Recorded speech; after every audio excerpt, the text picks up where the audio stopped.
In this video, we are going to be going over how to memorize trigonometry integrals or antiderivatives and also going over some practice problems. Now let's get started.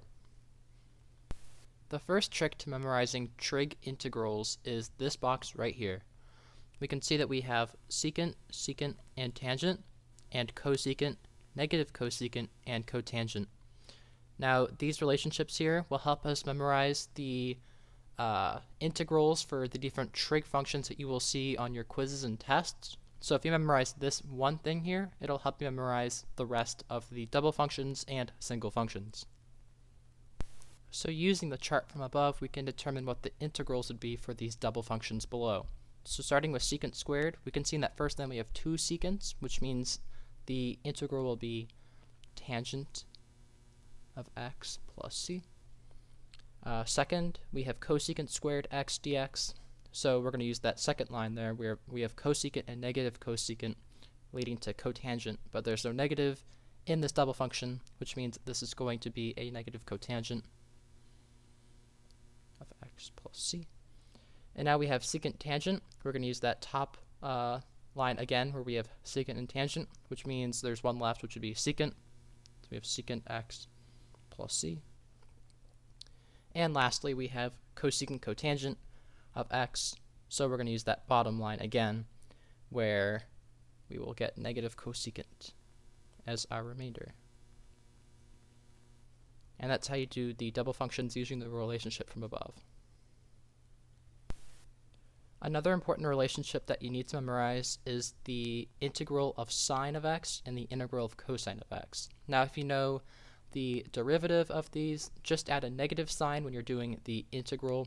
So the derivative of sine of x would be cosine of x, but the integral of sine of x would be negative cosine of x. Make sure you put that plus c on there because we don't know if there is that additional value in the end. Same thing for cosine, where we have cosine, the integral of cosine is positive sine instead of negative sine, which would be the derivative. But in this case, the integral of cosine is positive sine of x plus c. So this is something that you need to memorize for the single functions as well.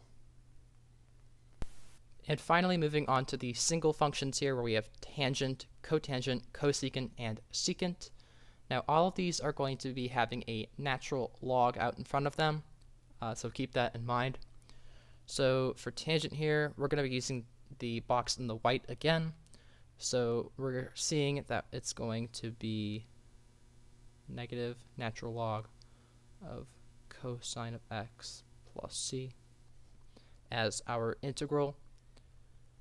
For cotangent, it's going to be natural log of sine of x plus c.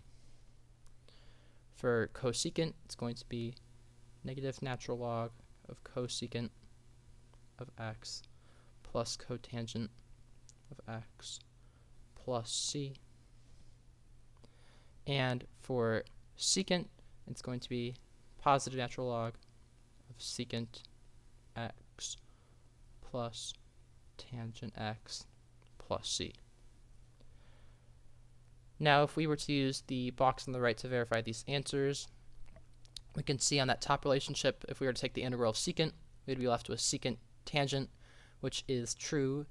If we were to take the integral of cosecant, we would be left with cosecant and cotangent, but we're going to stick the negative out in front of the natural log there.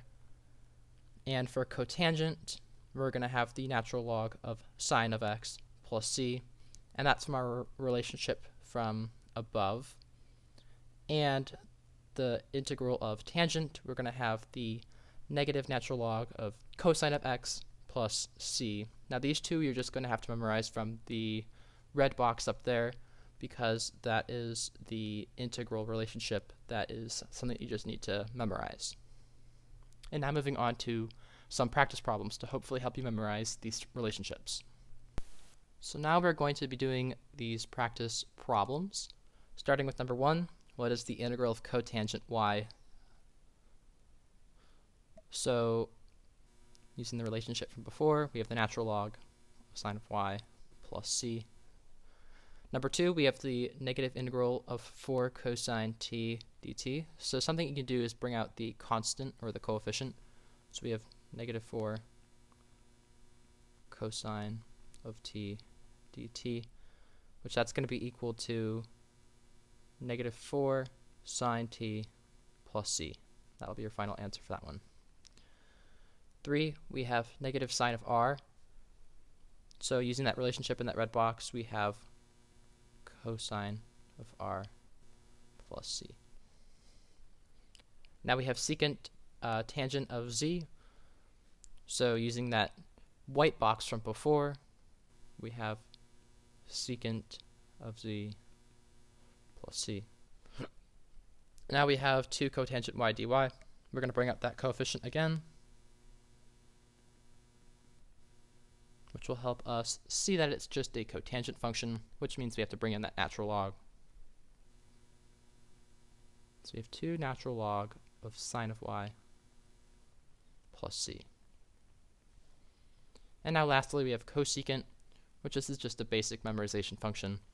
So remember that there's that negative sign out in front, and the 2 things are added in the middle.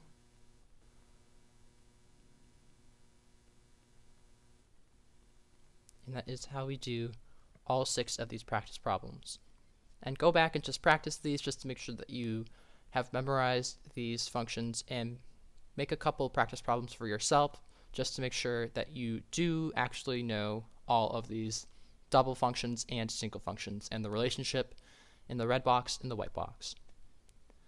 Thank you for watching this video. I hope you found it helpful. If you did, consider leaving a like or subscribing to the channel. Thank you.